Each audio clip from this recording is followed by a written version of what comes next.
ನನ್ ಮಗಳು ಅಳೋದನ್ನ ನೋಡಿ ನಂಗೂ ಕೂಡ ಅಳು ಬಂದ್ಬಿಡ್ತು. ನಮಸ್ತೆ. Welcome back to logs Kannada. ಇವತ್ತು ನನ್ನ ಮಗಳಿಗೆ 3 ½ months vaccine ಹಾಕ್ಸ್ಬೇಕಿತ್ತು.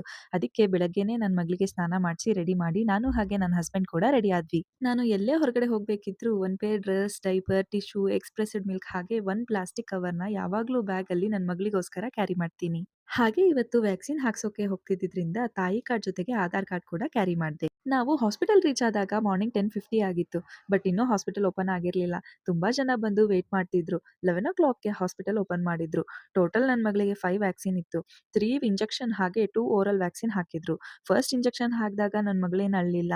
But second and third injection ಹಾಕಿದಾಗ ತುಂಬಾನೇ ಅತ್ಲು 2 ಮಿನಿಟ್ಸ್. ಅಲ್ಲೇ ಸ್ವಲ್ಪ ಹೊತ್ತು ಕುತ್ಕೊಂಡು ಕ್ಯಾರಿ ಮಾಡಿದ ಮಿಲ್ಕ್‌ನ ಫೀಡ್ ಮಾಡಿದ್ವಿ. ಮತ್ತೆ ನಾರ್ಮಲ್ ಆದ್ಲು. ಮನೆಗೆ ಬಂದು ಮತ್ತೆ ಚೆನ್ನಾಗಿ ಫೀಡ್ ಮಾಡಿ ಮಲಗಿಸ್ದೆ. 3 ಅವರ್ಸ್ ಚೆನ್ನಾಗಿ ನಿದ್ದೆ ಮಾಡಿದ್ಲು. ಆಮೇಲೆ ಪೇನ್ ಗೊತ್ತಾಯ್ತು ಅನ್ಸುತ್ತೆ. ಪಾಪ 1, 2 ಅವರ್ಸ್ ತುಂಬಾನೇ ಅತ್ಲು. ನನ್ನ ಮಗಳು ನೋವು ಪಟ್ಕೊಳ್ಳೋದು, ಅಳೋದನ್ನ ನೋಡಿ ನನಗಂತೂ ತುಂಬಾನೇ ಅಳು ಬಂದ್ಬಿಡ್ತು.